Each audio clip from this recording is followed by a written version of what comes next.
সেই সময় কাফিররা বলবো আফসোস, যদি আমরা মুসলমান হইতাম আজকে এই ডাকের সঙ্গে আমরা বাইরে যাইতাম। কোরআন শরীফের মধ্যে না, রাসূলুল্লাহ শাফাআত করবে, এই শাফাআতকে যারা ইনকার করে এবং শাফাআতের আশা করলে মানুষ কাফির হয়ে যাবে বলিয়া যারা লেখছে, এদের সঙ্গে কি আমরা মিলামিশা চলতে পারে? এর জন্য আমরা ওয়াহাবি দেখলে লা হাওলা পড়িয়ে সরে যাই।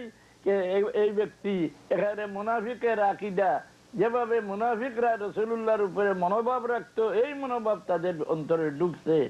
আর বর্তমানে কাফির রাষ্ট্রে পয়সা দিয়ে এদের জমাত বানাইয়া ছাড়ছে। আল্লাহ দরাই দাও, নবী থেকে লোকের সরাও, কারণ ইসলামের জড় কাটার আর এর চেয়ে সহজ উপায় নাই। যদি মানুষের অন্তর থেকে রাসূলুল্লাহর মহব্বত সরে যায়, ইসলাম একেবারে মিটিয়ে দিব। এতে কেউ বলেন না মহব্বতের দ্বারা বেহেশতে যাইতে পারবেন না, না, মহব্বতের দ্বারা বেহেশতে যাওয়াও। যদি কোনো মানুষ না হয়, অন্য কোনো জিনিসের অন্তরে রাসূলুল্লাহর মহব্বত ঢুকে যায়, এ কোনো কলমা পড়ছে না, নামাজ পড়ছে না, মানুষও নাই, এই জিনিসও বেহেশতে যায়। তার দলিল কি বলে? মদিনা শরীফের মদিনা শরীফের এক থনি, মদিনা শরীফের মসজিদের এক পালা, এই রাসূলুল্লাহ সাল্লাল্লাহু আলাইহি সাল্লাম এই পালায় পিঠ মোবারক লাগাইয়া খুতবা পড়তেন। যখন মেম্বার শরীফ তৈয়ার হয়ে গেল, রাসূলুল্লাহ মেম্বার শরীফে দাঁড়াই গেলেন, এই গাছের টুকরা কাদা আরম্ভ করলো।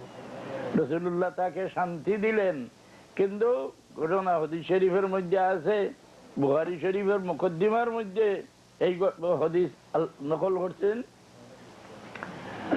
রাসূলুল্লাহ বলছেন যে যদি আমি নিজে তাকে শান্তি না দিতাম, তবে এই মসজিদে কিয়ামত পর্যন্ত যে কোনো ব্যক্তি আসলে এই গাছের টুকরার কান্দন শুনতে পাইতো।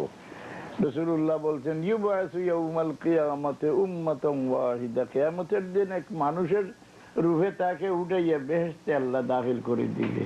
একটু কলমা পড়ছে না, নামাজ পড়ছে না, মানুষও নাই, গাছের টুকরা, তার ভিতরে মহব্বত ঢুকার কারণে এই বেহেশতে গেল কিনা, মহব্বতে রাসূলুল্লাহর মহব্বত দিয়ে বেহেশতে যাইতে পারবে না, কাজ করে যাইতে হবে। এতে কাজ সারা এই দুনিয়ার মধ্যে সবচেয়ে নেকির কাজ করে ইহুদিরা।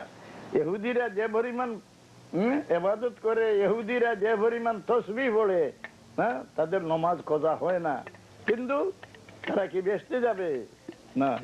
রাসূলুল্লাহর সঙ্গে আন্তরিকতা নাই, মুনাফিকদেরও ইবাদতে কোনো ত্রুটি ছিল না, তারা কি বেহেশতে যাবে? আল্লাহ বলেন না, এদের আমি কাফিরের সঙ্গে দিব না, কাফিরের পায়ের নিচে এদের আমি দুজখে ঢালবো, বিদ্দারকিল আসফালি মিনান নার।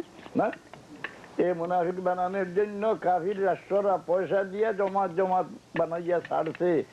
আল্লাহ দরাই দাও, রসুল থেকে মানুষের সরাও। উনি তো আমাদের মতো একজন মানুষ আছিলেন, সংবাদ বাহক আছিল। এইগুলা কি আমাদের ইমান শিক্ষা দিতে আছেন না মুনাফিকি শিক্ষা দিতে আছে?